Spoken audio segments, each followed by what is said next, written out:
बिस्मिल्लाहिर्रहमानिर्रहीम। अस्सलाम वालेकुम। मैं हूं असद और आप देख रहे हैं असद इलेक्ट्रिकल। तो लास्ट वीडियो में हमने सीरीज़ और पैरेलल सर्किट्स की कैलकुलेशंस को समझ लिया था कि किसी भी सीरीज़ सर्किट में या पैरेलल सर्किट में अगर हमें टोटल वोल्टेज, टोटल करंट और टोटल रेजिस्टेंस की वैल्यूज़ निकालनी हो तो उसमें फार्मूला किस किस तरह अप्लाई होता है। तो आज की वीडियो में हम कंबाइंड सर्किट पे बात करने जा रहे हैं। कंबाइंड सर्किट जैसा कि नाम से ही जाहिर है, कंबाइंड यानी कि सीरीज़ और पैरेलल का कॉम्बिनेशन, तो इसको हम कहते हैं कंबाइंड सर्किट। इसको सीरीज़ पैरेलल सर्किट भी कहा जाता है और इसका नाम कंबाइंड सर्किट भी है। कंबाइंड सर्किट में कैलकुलेशन थोड़ी सी पेचीदा होती है। तो यहाँ पर हमने एक सिंपल सा कंबाइंड सर्किट दिखाया है। जैसा कि आपको याद है कि दो रेजिस्टेंस इस तरह लगाई जाएँ तो वो सीरीज़ में आ जाती हैं, और अगर दो रेजिस्टेंस इस तरह लगाई जाएँ तो वो पैरेलल में आ जाती हैं। तो यहाँ पर ये दो रेजिस्टेंस यानी R2 R3 पैरेलल में, जबकि R1 जो है वो इन दोनों के सीरीज़ में। तो ऐसे सर्किट को हम कहते हैं कंबाइंड सर्किट, या बाज़ दफ़ा इसको कॉम्प्लेक्स सर्किट भी कहा जाता है। तो अब यहाँ पर हमारे पास 100 वोल्ट सर्किट के टोटल वोल्ट हैं। तो VT की वैल्यू हमारे पास है 100, और यहाँ पर जो तीन रेजिस्टेंस लगी हुई हैं इनको हमने R1 R2 R3 का नाम दिया है। R1 में 10 ओम्स है, R2 की वैल्यू 20 ओम और R3 की वैल्यू भी 20 ओम। तो हमारे पास क्या क्या वैल्यू आ गई? VT यानी कि टोटल वोल्टेज, R1 की वैल्यू, R2 की और R3 की इंडिपेंडेंट वैल्यू आ गई है। हमें क्या क्या चीज़ें मालूम करनी है? सबसे पहले तो सर्किट की टोटल रेजिस्टेंस मालूम करनी है, उसके बाद इस सर्किट का IT यानी कि टोटल करंट, और उसके बाद दो चीज़ें हमें और मालूम करनी है, वोल्टेज अक्रॉस ईच रजिस्टर के। ये तो टोटल वोल्टेज है 100। जिस तरह सीरीज़ में जो है वोल्टेज डिवाइड हो जाते हैं, पैरेलल में बराबर रहते हैं, तो कंबाइंड सर्किट में क्या होगा? यहाँ पर कितने वोल्टेज होंगे इस रजिस्टर पर, R2 पर कितने होंगे, R3 पर कितने होंगे। इसी तरह करंट ऑफ ईच रजिस्टर कि करंट जो सीरीज़ सर्किट में तो बराबर रहती है, पैरेलल में जमा होती है। आपको फार्मूले याद होंगे। अगर आपको कोई कन्फ्यूजन है तो आप पिछली वीडियोस देख सकते हैं। इस वीडियो को देखने से पहले पिछली वीडियो को देख लीजिए एक बार, ताकि फार्मूले आपके जहन में रहें। तो करंट की वैल्यू सीरीज़ में तो बराबर रहती है हर रेजिस्टेंस में, और पैरेलल में जमा होती है। तो कंबाइंड में क्या होगी, यानी कि इस रेजिस्टेंस में करंट कितना होगा, इन दोनों में कितना होगा। तो ये सारी कैलकुलेशन आज हम सिंपली करने जा रहे हैं। कैलकुलेटर हमारे सामने। सबसे पहले हम मालूम कर लेते हैं RT यानी कि इस सर्किट की टोटल रेजिस्टेंस। तो कंबाइंड सर्किट का तरीका ये होता है कि हमें इसको सिंप्लीफाई करना होगा।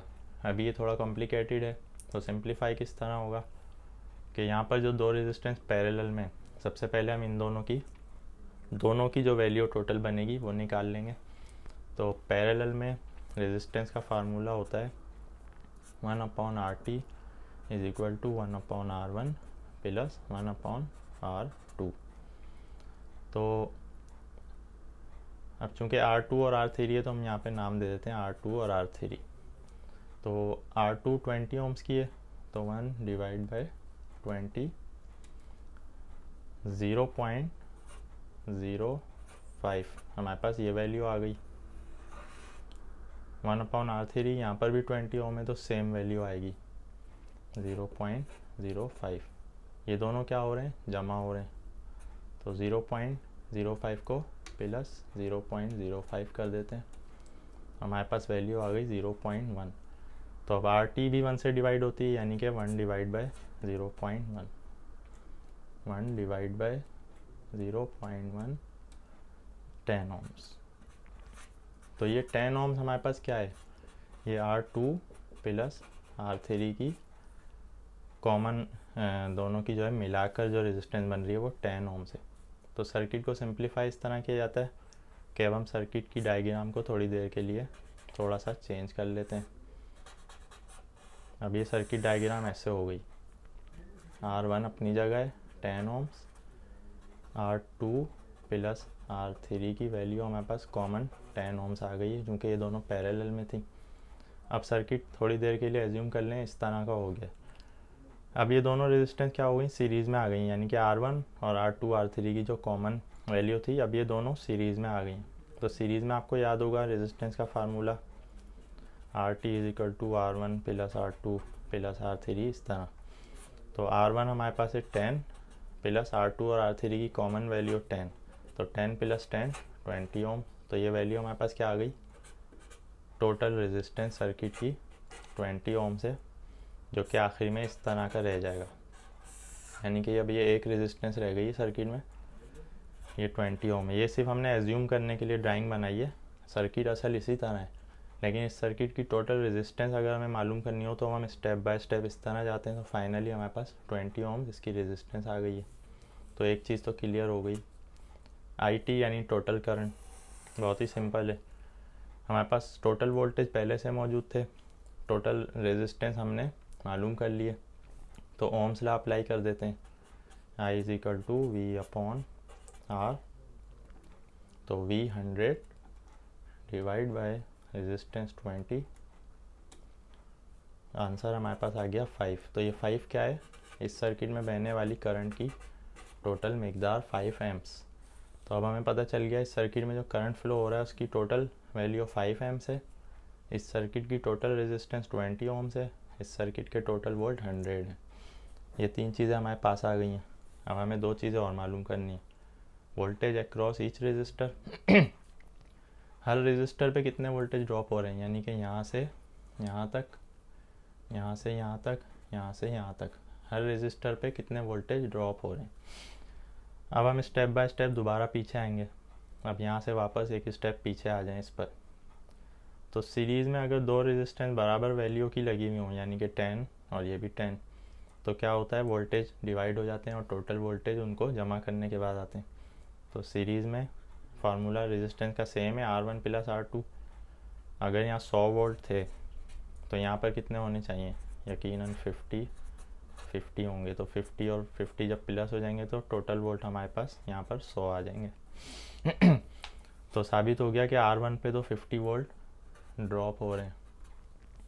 अब यहाँ पर जो 50 वोल्ट ड्रॉप हो रही हैं R2 और R3 पे हो रहे हैं, तो ये दोनों पैरेलल में लगी हुई हैं। तो पैरेलल में वोल्टेज का फार्मूला आपको याद है, क्या था, VT is equal to V1 is equal to V3। जितने भी पैरेलल में रेजिस्टेंस होंगी वोल्टेज हमेशा बराबर होंगे, यानी टोटल वोल्टेज और इंडिपेंडेंट वोल्टेज उस रेजिस्टर के बराबर होंगे। तो 50 का मतलब ये हो गया कि इस रेजिस्टर पे भी 50 वोल्ट हैं और इस रेजिस्टर पे भी 50 वोल्ट हैं, इस रेजिस्टर पे भी 50 हैं। तो ये जो 50 यहाँ से गुजर रहे हैं, ये 50 और 50 ये दोनों तो सीरीज़ में आ गए, 100 हो गए। लेकिन ये दोनों पैरेलल में तो यहाँ पर 50 ही रहेंगे, जमा नहीं होंगे। तो टोटल वोल्टेज हमारे पास 100 वोल्ट है। तो हर रेजिस्टेंस पे ड्रॉप होने वाले वोल्टेज हमारे पास आ गए हैं 50 वोल्ट। आखिरी चीज़ रह गई हमारे पास, करंट ऑफ ईच रेजिस्टर। यहाँ पर भी ओम्स लॉ अप्लाई होगा, मगर वो किस तरह होगा, अभी तो हमने टोटल करंट मालूम की थी जो कि 5 एम्प्स थी। अब सीरीज सर्किट में तो रेजिस्टेंस पे गुजरने वाली करंट की जो मिकदार है वो सेम होती है। अब हम इस सर्किट को दोबारा यहाँ पर बना लेते हैं।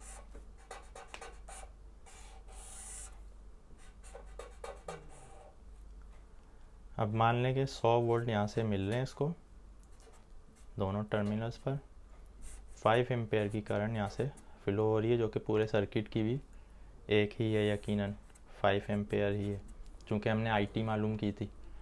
तो अब ये कैसे पता चलेगा कि R1 पे कितने एम्पेयर हैं, R2 और R3 पे कितने हैं।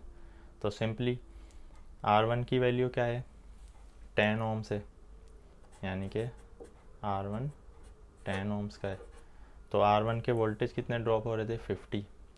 तो अब यहाँ पर फिर हम I is equal to V upon R को अप्लाई कर देते हैं, यानी कि 50 डिवाइड बाय R10। तो 50 डिवाइड बाय 10 5। तो ये जो 5 एम्पेयर है ये R1 पर हमें करंट की वैल्यू पता चल गई है 5 एम्पेयर, जबकि सर्किट की पूरे सर्किट की करंट की वैल्यू भी 5 है, चूँकि ये सीरीज़ में। अब यही 5 एम्पेयर जो आ रहा है, तो ये जो रेजिस्टेंस है R3, ये भी तो इसके R2 सॉरी, तो ये भी तो इसके सीरीज़ में आ रही है, लेकिन ये दोनों आपस में पैरेलल में। तो होगा क्या कि जो 5 एम्पेयर इस रेजिस्टेंस में से गुजर रहा है वो 5 एम्पेयर इन दोनों को मिलेगा।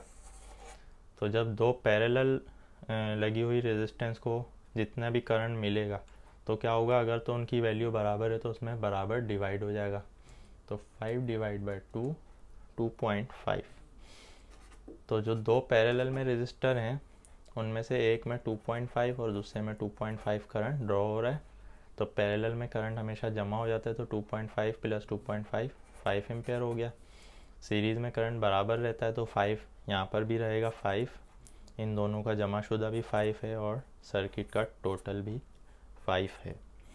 इसको आप इस तरह भी निकाल सकते हैं कि चूँकि पैरेलल में 20 ओम्स की रेजिस्टेंस है और इसको 50 वोल्ट मिल रहे हैं, तो आप इस तरह भी कैलकुलेट कर सकते हैं। I is equal to V upon R का फार्मूला अप्लाई करके, वी अपॉन आर 2.5 ही वैल्यू आ रही है आपके पास।